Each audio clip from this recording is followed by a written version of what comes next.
This morning, the Readiness Subcommittee meets to mark up H.R. 1540, the National Defense Authorization Act for fiscal year 2012.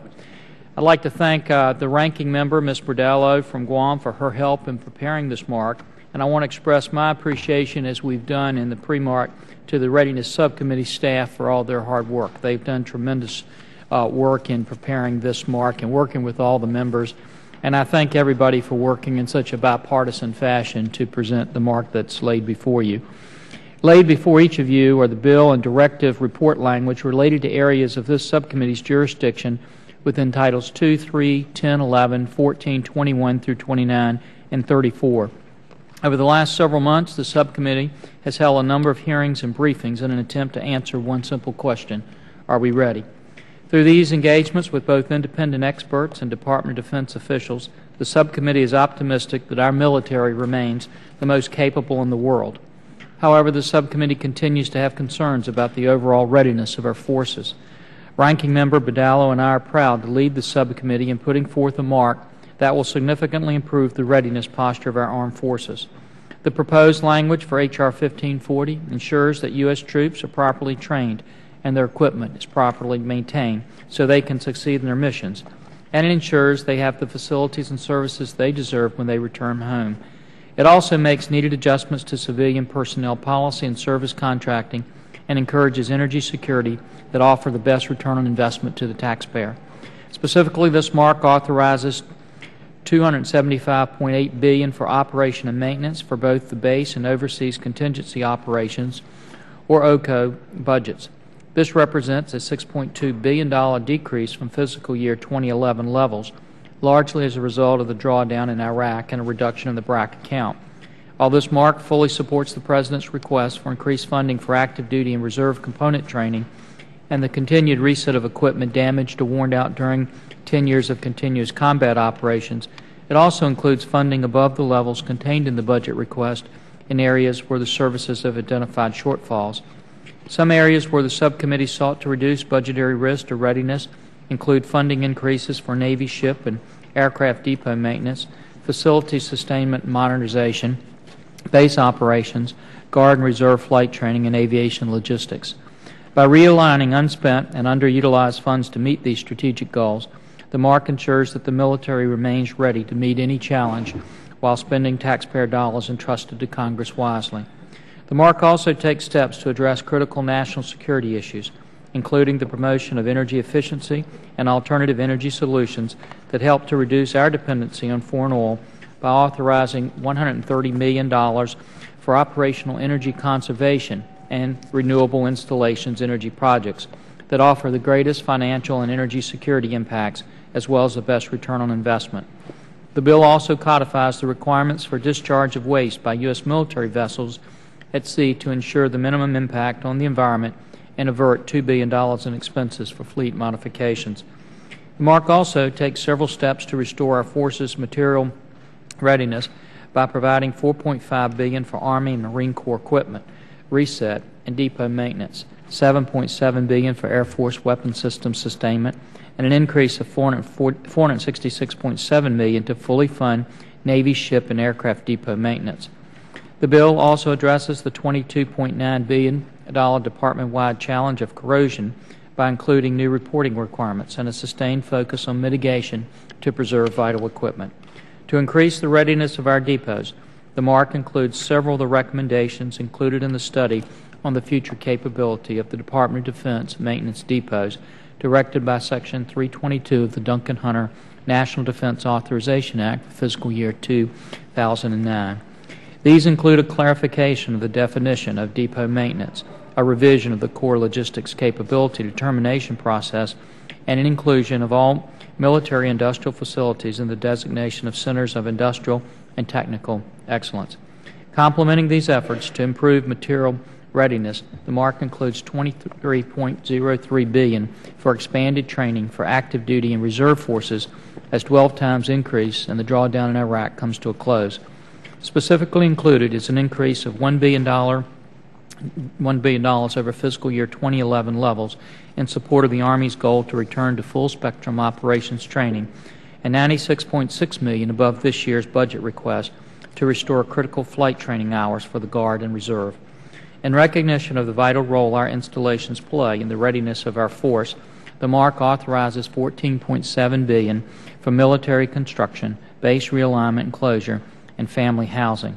In addition to the programs requested by this administration, this Mark includes several additional initiatives that will improve military installations, including an additional $1.3 billion to fully fund facility sustainment for all of the services, an extension of the 2005 BRAC law to allow additional time to implement a limited number of particularly challenging projects that could include certain military hospitals, an additional $230 million to support Army day-to-day base operations, and a reduction of $30 million for the home porting of a nuclear carrier at Naval Station Mayport in an effort to control costs. Also included are a number of provisions that seek to enhance the readiness of our forces in the Pacific region in response to the military modernization and expansion of the People's Republic of China. For example, the bill honors our commitment to the strategic alignment of Marine Corps forces to Guam and requires annual certification of the health and status of defense prepositioned stocks supporting strategic operation plans. In light of the Subcommittee's continued concern about benefits provided to DoD civilians who are deployed to combat zones, the Mark includes a 2-year extension of the authorization to allow premium pay for deployed civilians, provides clarification of death gratuity benefits, and requires each federal agency to assign a post-combat care coordinator to their civilian employees who have served in a combat zone. The Committee also remains concerned about the significant strain on our military services as our nation moves into the 10th year of continuous combat operations. To assess the extent to which this strain has manifested itself in declining readiness trends across the forces, this year's bill requires a number of GAO reports, including U.S. military readiness for operating in the Arctic and Northwest Passage, Army unit manning shortages, the material readiness of the Navy's amphibious and surface combatant ships, and Air Force flight training. We have no greater responsibility than to ensure our men and women in uniform are fully trained, equipped, and ready for the challenges they face every day. I believe this Mark fulfills that commitment, and I look forward to working with my colleagues to perfect its content as we move through the markup process. The Chair will now recognize Ms. Berdella, the ranking minority member on the subcommittee, for any opening comments she would like to make. Thank you very much, Mr. Chairman. The Readiness Subcommittee mark to the National Defense Authorization Act for fiscal year 2012 before us today is, as Chairman Forbes has stated, a bipartisan mark that works to ensure our men and women in uniform are well-trained and well-equipped. I am proud that our subcommittee with this mark continues to close the readiness gaps that have been created in our armed forces by a decade of continuous deployments. Because she cannot be here today with us, I want to thank you, Mr. Chairman, on behalf of our colleague, Gabby Giffords, for ensuring that her interests are addressed in this mark. I know we have all been heartened by the reports of a remarkable recovery, and we do look forward to her return to this committee.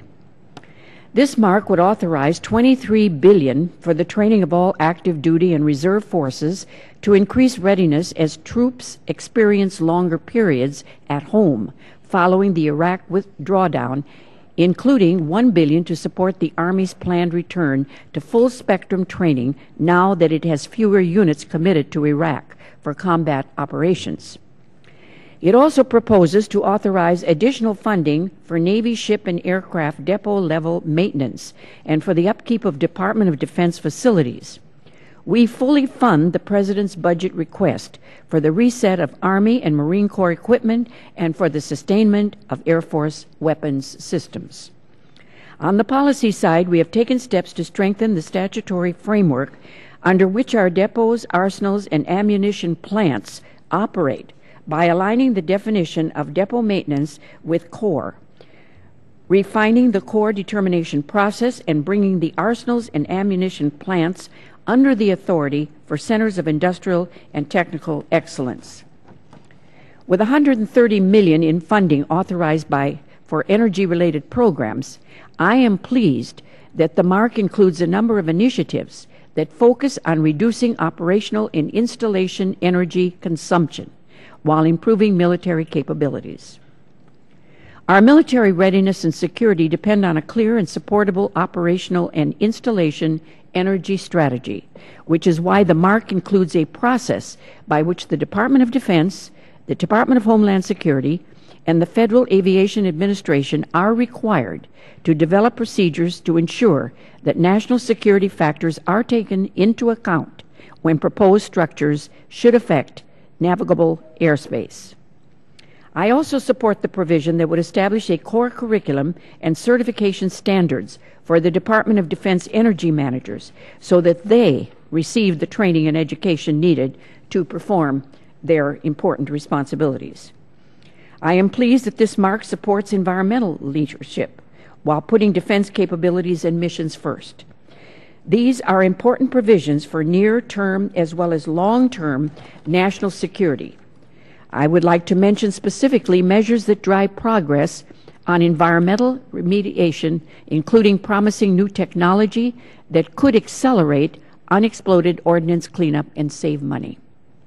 I also note that we have included a provision that extends Sykes Act coverage to state-owned National Guard facilities and enables development and implementation of integrated natural resources management plans for state-owned National Guard installations at the request of the Department of Defense. This Mark continues our subcommittee's tradition of continuing to provide stringent and comprehensive oversight of the military buildup on Guam. The subcommittee remains committed to understanding the importance of the realignment of military forces in the Pacific, demonstrated through our full authorization of military construction funding. Further, this subcommittee continues to demonstrate its keen understanding of the strategic importance to Guam in responding to the growth of traditional threats in the Pacific region and the freedom of movement Guam provides our military forces in responding to regional non-traditional threats. Our Guam subtitle responds to a request by the Department of Defense to authorize transfer of funds to other federal agencies or the government of Guam to address critical infrastructure needs on Guam. We also require the Department of Defense to certify that there is a national security requirement to enhance Marine Corps readiness by having a firing range on the island. So it is important that we get to the bottom of the need for a firing range on Guam. Finally, the subcommittee establishes a framework for the Secretary of the Navy to establish a health care integrator to ensure consistent quality of care for the workforce supporting the buildup related military construction projects on Guam. The Department of Defense has assumed significant risk in this area, and our Mark appropriately addresses this matter. In closing, Mr. Chairman, I would also note that we have addressed the challenges faced by our essential federal civilian employees who deploy to the combat zones. Many experience serious medical problems upon returning to their regular assignments, and unlike our active and reserve military personnel, do not have the support system needed to help them deal with these challenges. This bill would seek to provide for these needs through the assignment of post-combat care coordinators, extending their premium pay while deployed, and clarifying death gratuity benefits paid to their survivors. Mr. Chairman, I appreciate the assistance that you and the committee staff have given me and the other Democratic members of the subcommittee, and I ask my colleagues to support this Mark. Thank you, Ms. Burdella. We'll now proceed to mark up H.R. 1540, the National Defense Authorization Act for fiscal year 2012. The members should have before them copies of our subcommittee's mark and directive report language. Without objection, the first reading of the bill is dispensed with. Is there any discussion or question on the Chairman's mark? If not, then without objection, the Chair lays before the members the text of the mark for consideration, and without objection, the mark is open to amendment at any point. I ask unanimous consent to call up en bloc package of amendments that have been worked and approved by the minority side, comprising of the following: an amendment by the gentlelady from Hawaii regarding a study of the United States Pacific Command training readiness; an amendment by the gentleman from Texas concerning a report on Army housing shortfall at growth installations; an amendment by the gentleman from Nevada to strike and replace the Homeowners Assistance Program directive report language; an An amendment by the gentlelady from Guam regarding a limitation on implementation of consolidation of Air and Space Operations Center of the Air Force. An amendment by Mr. Runyon of New Jersey concerning pay parity for DoD Federal Wage System employees employed at joint military institutions. An amendment by Ms. Bordallo regarding a one-year extension of a pilot program for availability of working capital funds to the Army for certain product improvements. An amendment by Mrs. Bordallo concerning removal of the Navy voting chair in local Guam Utilities Commission. Without objection, the en bloc amendment is before members. Is there any discussion on the package? If there's no further discussion on the en bloc passage, we'll proceed to a vote. So many as are in favor will say aye. Aye. Those opposed, no. The ayes have it, and the amendment is agreed to. Are there any other amendments to the Chairman's mark?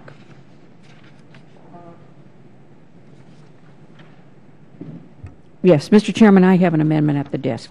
Will the clerk please pass out the amendment? And without objection, the reading of the amendment will be dispensed with. Mr. Chairman? New Jersey. Yes, sir. Mr. Chairman, I wish to reserve a point of order on the gentlelady's amendment. The reservation's granted. Ms. Bordallo. Mr. Chairman, I offer this amendment, which would require the transfer of the Navy's water and wastewater utility system to the government of Guam without consideration of fair market value. I have long believed that the Navy, indeed all the military services, should be out of the business of running utility systems. And this fixes the problems with last year's bill.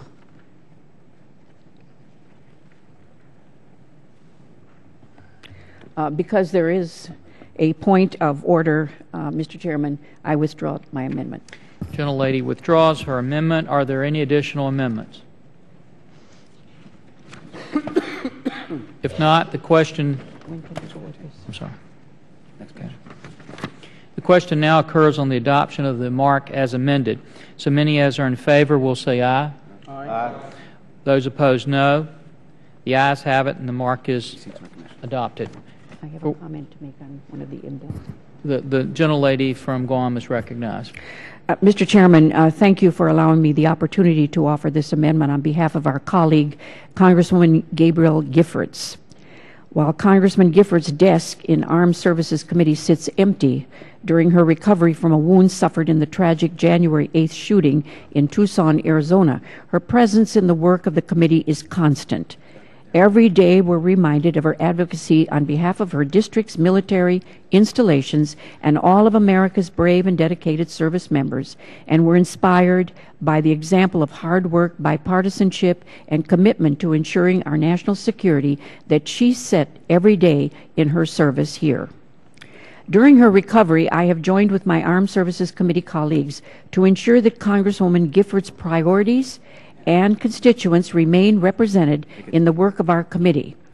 Ranking Member Adam Smith recently returned from a visit to Congresswoman's district, and my staff and the bipartisan HASC professional staff have worked closely with Congresswoman Giffords' office to address important concerns of the Congresswoman and her district.